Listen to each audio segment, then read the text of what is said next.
So the abundance mindset is pretty awesome. Like, not purposely holding things back. Like I'll have some people tease me some things and I'll do the same thing, but eventually I always tell everybody, right? Because like Arnold also said in a YouTube video he did, holding all of that stuff is just going to clog up your brain. And to be in a place where people have free flow of ideas, or they understand certain problems, or they even might have the solution to the problems that you're facing, just kind of creates a, like, you dump it, and then more awesome, crazy ideas come in, or they help you connect the dots. And that's helped me have like epiphany after epiphany after epiphany. And then my growth just skyrocketed, right? And I truly believe, and now that I know what I know about other masterminds and stuff, I would never have been able to, and I full-heartedly believe this, I would never have been able to break through in my journey and have as many like peaks and just constant epiphanies if I didn't have the group of guys that are in the real world and are active. A lot of these other masterminds and stuff, these guys are active and they're just there to take. They're not there to actually give back.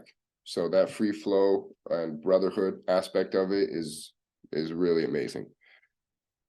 It's very much, how do I want to put this? It's very much, I did cut those people out, but it's also, I don't blame them, right?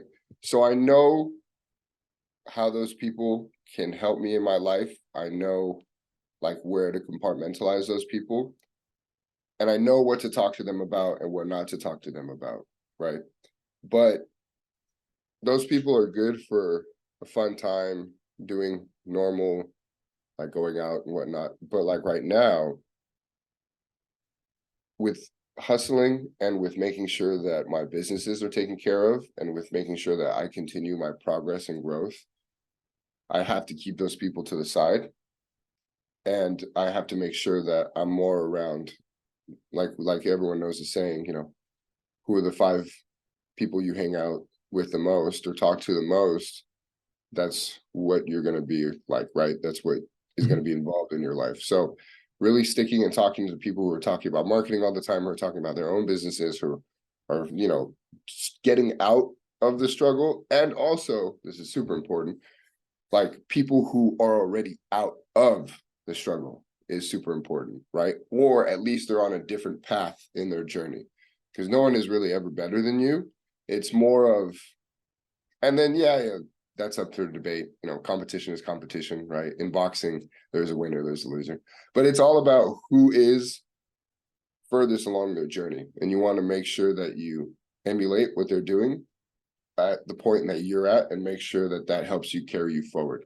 And so right now, that is, for me, making sure that I put those people to the side who aren't on the path that I am, and hanging out and talking to the people who are actually a little bit further or in the same place, and then learning from the people like Andrew, the copywriting professor, who are out of it and saying, hey, these are the notes you have to take. This is the overall philosophy you have to understand and learn.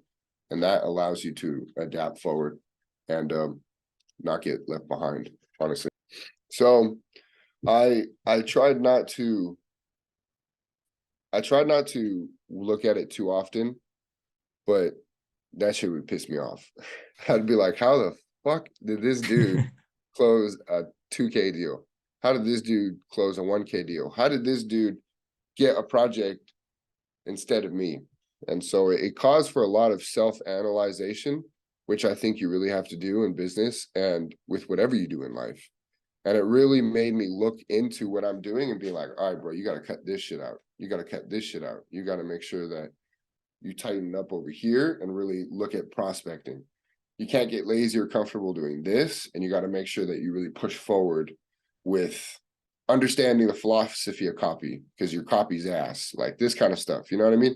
So it allowed me to OODA loop a lot better. An OODA loop being?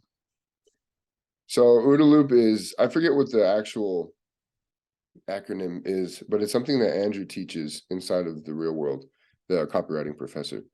And it's basically You see a situation and you attack it, right? You have a plan for it. And then when things change, you quickly find a new way to go about it, find a new way to test things, find a new way to always constantly build and constantly learn. You're always constantly making sure that you're not stagnant and you're adjusting, right? You're always going to either improve or pivot and change. So that kind of stuff is what the Winds channel and OODA looping really helped me do.